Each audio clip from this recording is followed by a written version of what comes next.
On Christmas Eve, 1945, in the quiet Appalachian town of Fayetteville, West Virginia, the Sodder family was preparing for a night of celebration. Their home, filled with laughter, holiday lights, and the joyful noise of 10 children, stood as a beacon of warmth in the bitter winter cold. The Sodders were no ordinary family. George, the patriarch, was a successful businessman and a vocal critic of Benito Mussolini, an unusual stance in a town with many Italian immigrants. His wife Jenny was a dedicated mother, and their 10 children were known and loved by neighbors. That night, the house radiated joy as the children opened a few early presents and excitedly hung their stockings. But by morning, that joy had turned to ash.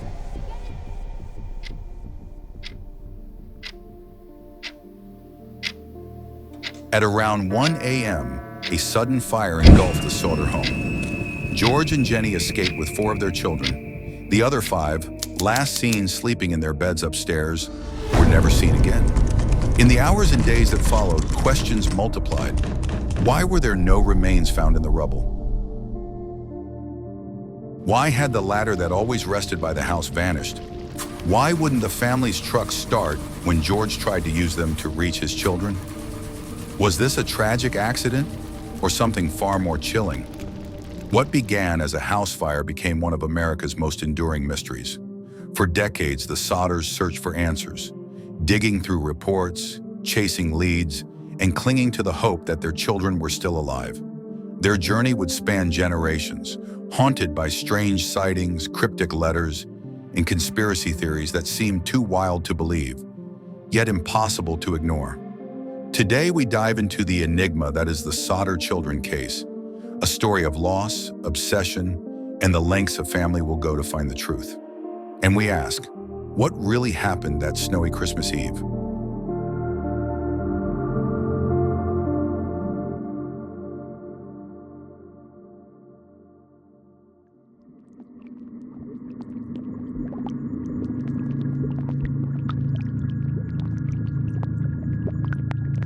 The events of that fateful night are still pieced together from fragmented memories and conflicting reports. According to Jenny Sodder, she was awakened by the sound of something hitting the roof. A loud bang followed by a rolling noise. Moments later, smoke began to fill the house. At first, she thought it was just a chimney problem, but when the heat intensified and smoke thickened, panic set in. The fire moved with terrifying speed.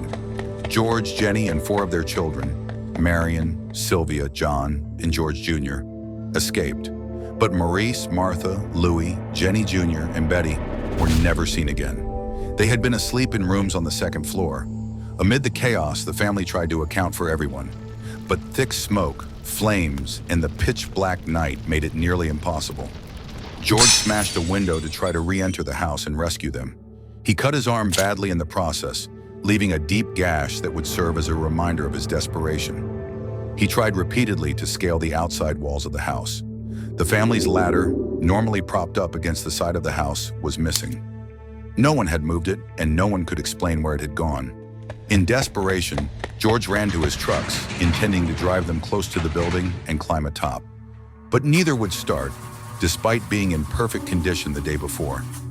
Some have speculated sabotage, others mechanical failure.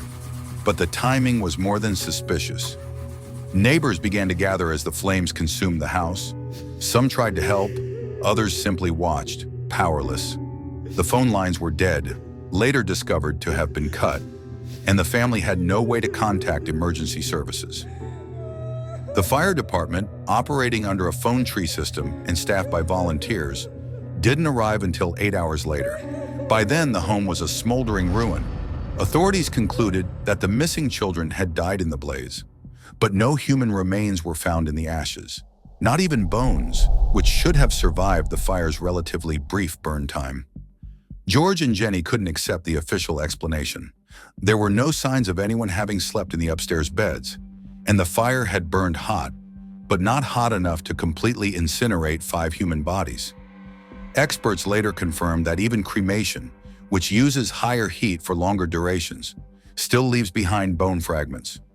More troubling still, a witness reported seeing a man throwing what looked like fireballs onto the Sodders' roof earlier that evening. Another neighbor said they saw someone moving near the house right before the fire started. The combination of these accounts with the strange circumstances of the fire's progression only deepened the mystery. George, frantic and confused, began digging through the ashes with his bare hands, convinced he might still find signs of his children.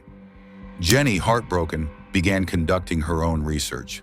She contacted crematoriums and tested bone incineration at home, trying to understand how 5 bodies could vanish so completely. Her findings only confirmed her suspicion. They couldn't have. Even the smell, or lack thereof, was off. The fire had burned everything, but it didn't give off the odor that typically accompanies the burning of flesh and bone.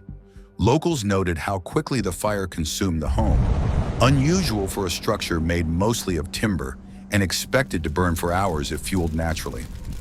What had initially seemed like a tragic house fire was now starting to look like something far more intentional. And for George and Jenny Sodder, the nightmare was only just beginning.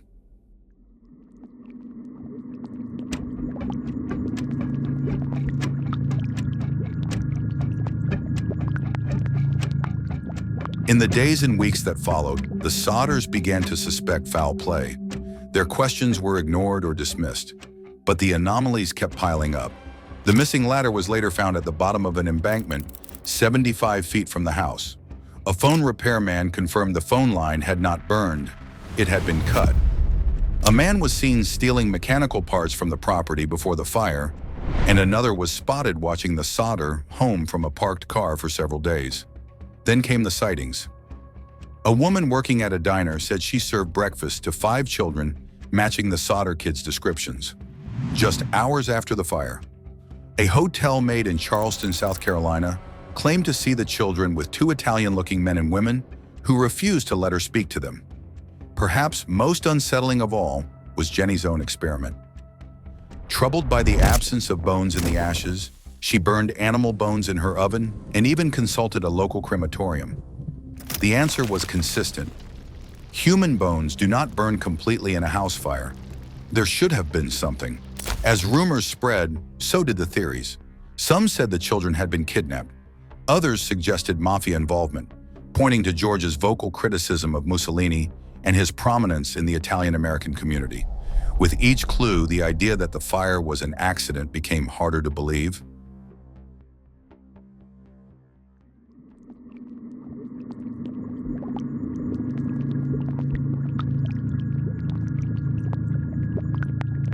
For George and Jenny, grief turned into a mission. They vowed to find out what really happened to their children. They hired private investigators. They wrote to the FBI, urging J. Edgar Hoover himself to intervene. While the FBI initially showed interest, they later claimed it was a local matter and declined to investigate further. Then came the photograph. In 1968, more than 20 years after the fire, Jenny received an envelope postmarked from Kentucky. Inside was a photo of a man in his 20s. On the back, a chilling message: Louis Sodder, I love brother Frankie, Elil boys, a 901, 32, or 35. The man bore a striking resemblance to Louis, one of the missing boys. The family was convinced it was him. They sent another investigator to Kentucky to track the sender, but he vanished and was never heard from again. Their hope was relentless. The billboard along Route 16, bearing the children's faces and offering a reward for information, became a local landmark. It stood for decades, a symbol of grief turned to obsession, until it was finally taken down in the 1980s. George died in 1969, never knowing the truth. Jenny followed in 1989, having worn black every day since the fire. Their surviving children continued the search for a time, but the trail eventually grew cold. Still, the mystery lingered.